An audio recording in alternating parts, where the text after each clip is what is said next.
ఉందో తెలుసు. మనం ఎంత దారుణమైన సిచ్యువేషన్ అంటే, అరే గంజాయి ఈ రోజు వరకు నిర్మూలన చేయడానికి 5 సంవత్సరాల కాలంలో కనీసం ఒక రివ్యూ కూడా పెట్టలేదంటేనే విచ్చలవిడితనం ఎక్కడ పెరిగిందో మనకు అర్థమవుతుంది. ఆఖరికి వైఎస్ఆర్సీపీ నాయకులు కూడా గంజాయిలు అమ్ముకోవడంలోని, గంజాయి వ్యాపారంలోని ఇన్వాల్వ్ అయిపోయారు కాబట్టి వాళ్ళు అసలు దీని మీద కనీసం దృష్టి పెట్టలే. ఏమండి, చింతపల్లి నుంచి, జీమాడుగల్ నుంచి, అటువైపు నుంచి, అదేవిధంగా మనకి ఒడిశా నుంచి, ఇలాంటి మల్టిపుల్ ప్లేసెస్ నుంచి మనకి గంజాయి సరఫరా అవుతుంది.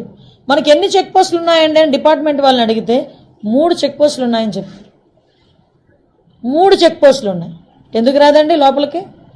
మనకి వైజాగ్కి ట్రాన్స్పోర్టేషన్ ఎక్కువ, ఇటు ట్రైన్స్ కానీ, ఇటు ఫ్లైట్స్ కానీ, రోడ్ ఫెసిలిటీస్ ద్వారా వ్యాన్లు, మిగతా అన్ని, దాంట్లో ఈవెన్ 2 వీలర్, ఆఖరికి అమెజాన్లో కూడా పెట్టుకొని అమ్మేసుకుంటున్నాడండి డ్రగ్స్ని.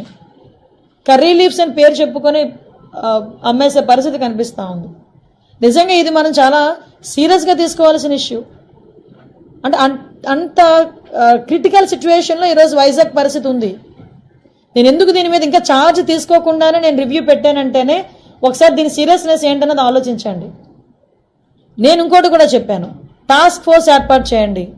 ఈ రోజు నుంచే, టుడే ఆన్వర్డ్స్, ఆఫ్టర్ 8:39 గుంపులుగా పిల్లలు ఎవరైనా ఉన్నా, గంజాయిలు తీసుకుంటున్నట్టుగా రోడ్డు పక్కన ఉన్నా, చీకట్లో ఉన్నా, మీకు నచ్చిన పని చేయండి అని పోలీసుల వాళ్ళకి నేను క్లియర్ ఇన్స్ట్రక్షన్ ఇచ్చాను.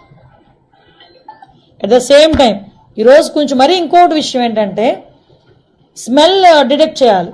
వీళ్ళు డిటెక్ట్ చేయాలి ఈ గంజా ఎక్కడుంది ట్రాన్స్పోర్టేషన్ టైంలో.